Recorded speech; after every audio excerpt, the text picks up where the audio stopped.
Hey, I'm Axel. I'm real. The following isn't. Welcome back, deep divers. Ready to dive deep into decision making. Always ready to dive in, especially with such a fascinating topic. Yeah, the source we're exploring today really caught my eye.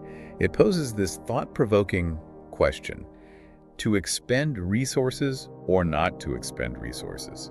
Not exactly Shakespeare, I know. Right, But it gets to the heart of some seriously important decisions we all make. It really does. That seemingly simple question.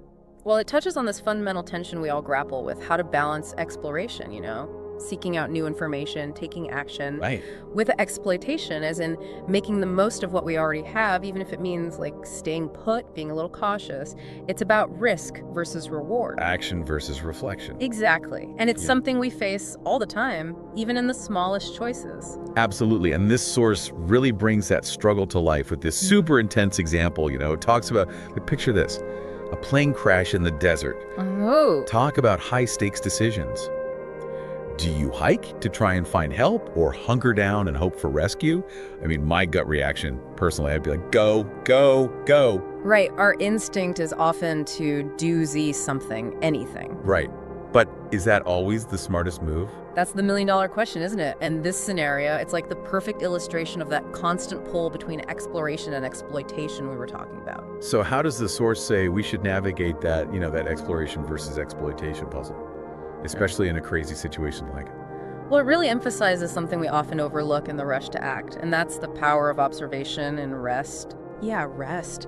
Think about those crash survivors for a second. If they just take off running without, checking their supplies, assessing their surroundings. Yeah, they could make things work. Exactly. They could be running towards danger or wasting precious energy. True, but that's definitely easier said than done when you're freaking out. How can someone even begin to find that calm in the middle of chaos? That's where this source gets really interesting, I think. It makes this crucial distinction between true rest, that strategic pause to get clarity, and just avoiding a problem altogether. Okay, so not just giving up. Exactly. It's about consciously choosing to refill your mental gas tank, Right, so you're making smarter choices, not just delaying the inevitable. Yes. So instead of me, frantically refreshing my inbox when I'm feeling swamped at work. Which we've all done. Oh, for sure. Maybe I should take a 10-minute walk, actually think about what will actually make me more productive. Is that kind of what we're talking about here? 100%. It's about recognizing when you're stuck in that cycle of reactive decision making, just bouncing from task to task, email to meeting, without really moving forward, and then choosing to hit pause and reflect.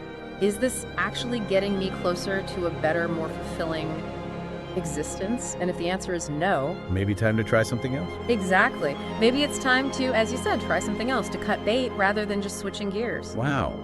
This is really making me think about things differently. It's amazing how often I do that jump from one thing to the next without really even considering if it's actually valuable. It's so easy to get caught in that trap. It really is. I feel like this whole rest and reassess idea, it probably applies to those massive life conclusions as well, right? Oh, absolutely. I'd even say it becomes even more crucial with those bigger decisions. Let's say I'm thinking about a major career change. Okay, so instead of, dramatically quitting your job tomorrow, take that rest period we talked about to really think it through. What are your values, skills? What do you really want out of your career? Then go talk to people in that field, research your options, use that time to really gather the information you need so you can make a well thought out, confident decision. It's like that saying, don't make a permanent decision based on a temporary feeling. 100%. And speaking of feelings, this applies to relationships too, right? Totally. Relationships thrive when there's open communication and genuine understanding. If you and your partner are in a disagreement, instead of reacting in the heat of the moment, what if you both took time to cool down, process those emotions? Come back to the table with a clear head. Exactly. I have a feeling this rest and reassess idea could even apply to where we choose to live too. You got it. Moving across town or across the country, it's a big decision. Don't just jump on the first apartment that looks appealing online. Think about your lifestyle, your support system, your long-term goals. Maybe even visit some neighborhoods. Research the cost of living. Make it an active choice, not just a reaction. This deep dive was seriously eye-opening. It's incredible how a simple idea like rest and reassess can be so powerful Yeah. and useful in so many aspects of our lives.